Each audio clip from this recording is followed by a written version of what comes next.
এই গরমে যদি কলিজা ঠান্ডা করা এরকম 4 রকমের শরবতের রেসিপি হয় তাহলে বন্ধুরা কেমন হয়। এক গ্লাস খেলে কিন্তু মন ভরবে না, এতটাই পরিমাণে মজার হয়। দেখতে যেমন সুন্দর হয়েছে, খেতেও হয়েছে কিন্তু দারুণ মজার। খুব সহজে কিন্তু ঝটপট আমরা এই শরবতগুলো বানিয়ে নিতে পারি।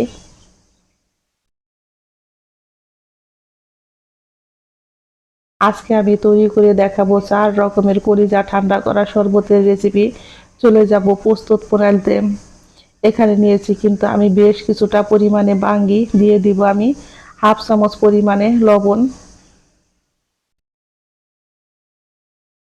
আমি দিয়ে দিব এখানে চিনি। চিনিটা আপনারা আপনাদের পছন্দ অনুযায়ী খাবেন, কে কতটুকু মিষ্টি খাবেন। আমি কিন্তু এখানে 2 চামচ পরিমাণে চিনি দিয়েছি। আর দিয়ে দিব এখানে আমি মিষ্টি দই। দইটা যদি আপনাদের হাতের কাছে না থাকে তাহলে স্কিপ করতে পারেন, তাতে কোনো অসুবিধা নাই, কিন্তু দইটা দিলে একটু বেশি মজার হয়।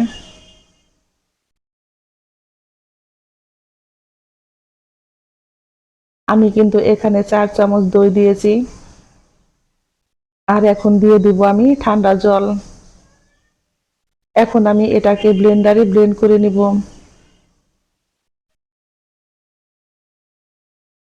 আমার কিন্তু বন্ধুরা ব্লেন্ড করা হয়ে গেছে। আমি কিন্তু আপনাদের সাথে এক গ্লাস ঢেলে দেখাচ্ছি, দেখুন কতটা পরিমাণে সুন্দর হয়েছে। এখন আমি তৈরি করব পুদিনা পাতার শরবত। পুদিনা পাতা কিন্তু পেটের জন্য বাকি শরীরের জন্য ভীষণই উপকার। আপনারা একবার হলো এই পুদিনা পাতার শরবত খেয়ে দেখবেন, খেতে হয় কিন্তু দুর্দান্ত মজার। যাদের গ্যাসের সমস্যা তারা একবার হলেও খেয়ে দেখবেন। এখানে দিয়েছি আমি বেশ কিছুটা পরিমাণে পুদিনা পাতা, আর দিয়েছি আমি ঠান্ডা জল 2 গ্লাস পরিমাণে, দিয়ে দিব আমি বিট লবণ, আর দিয়েছি আমি ভাজা জিরার গুঁড়ো, আর দিয়ে দিব আমি লেবুর রস।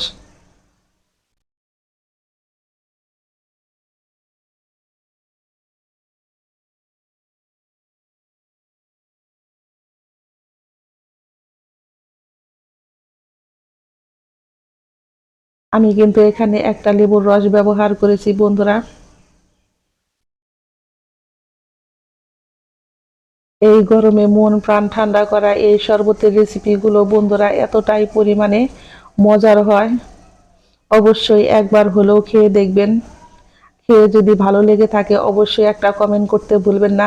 হ্যালো বন্ধুরা, এই পর্যায়ে আমার শরবতের রেসিপি একটু যদি ভালো লেগে থাকে অবশ্যই একটা লাইক কমেন্ট, এবং যারা আমার নতুন বন্ধু আছেন তারা আমাকে একটা সাবস্ক্রাইব করতে ভুলবেন না। এগুলোকে কিন্তু আমি ব্লেন্ডারে এখন ব্লেন্ড করে নিব। এগুলো আমার ব্লেন্ডারে ব্লেন্ড করা হয়ে গেছে বন্ধুরা। আমি এই শরবতগুলোকে কিন্তু এখন ঢেলে নেব, আপনারা চাইলে ছেঁকে নিতে পারেন। আমি এটাকে ছাঁকবো না, এইভাবে রেখে দিব। পুদিনা পাতার শরবত কিন্তু আমি 2 রকমের করব। একটাতে কিন্তু আমি দই দিয়ে দিব 1 চা চামচ পরিমাণে, বন্ধুরা দেখতেই পারছেন। আর দইটা দিয়ে কিন্তু আমি আবারও খুব ভালো করে মিশিয়ে নেব। এই শরবতটা এইভাবে আমার বর কিন্তু খেতে ভীষণই পছন্দ করে। এই গ্লাসটা আমি আমার বরের জন্য রাখবো, আর আমার জন্য কিন্তু আমি দই ছাড়াই রেখেছি। এখন আমি দিয়ে দেব বেশ কিছুটা পরিমাণে বরফ। বরফটা আপনারা আপনাদের ইচ্ছা মতো দিবেন, কে কিরকম ঠান্ডা খেতে পছন্দ করেন।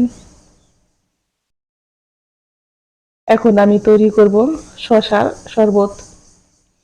এখানে কিন্তু আমি বড় সাইজের একটা শসা নিয়েছি।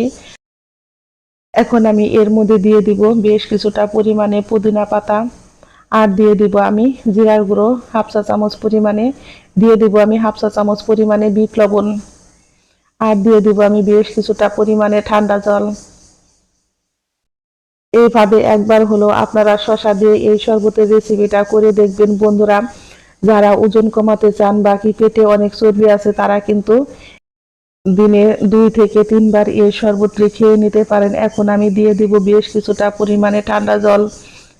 এখন ঠান্ডা জলটা দিয়েও কিন্তু আমি এখন এগুলোকে ব্লেন্ডারে ব্লেন্ড করে নিব।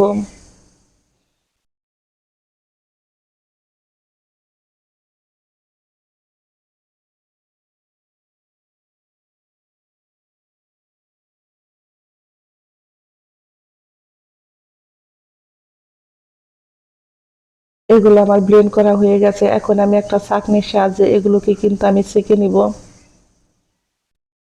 আপনারা চাইলে এইভাবেও খেতে পারেন, তাতে কোনো সমস্যা নেই। ছাঁকনি দিয়ে ছাকার পরে দেখতেই পারছেন।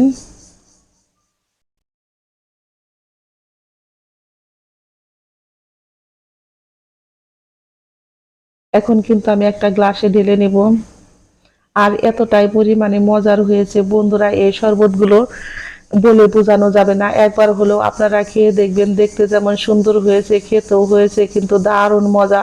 মন প্রাণ বাকি কলিজা ঠান্ডা করার মতো এই শরবতগুলো।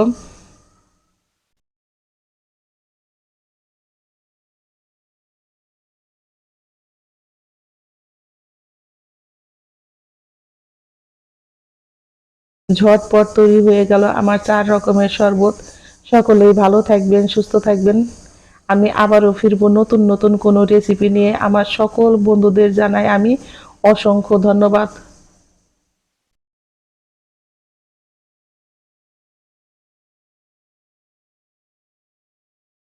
আর এই ঠান্ডা ঠান্ডা কুল কুল শরবতগুলো বন্ধুরা খেতে হয় কিন্তু দুর্দান্ত মজার।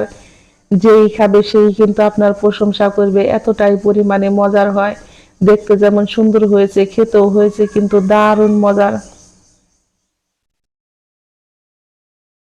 আপনারা কিন্তু চাইলে যে কোনো ধরনের ডেকোরেশন করে নিতে পারেন।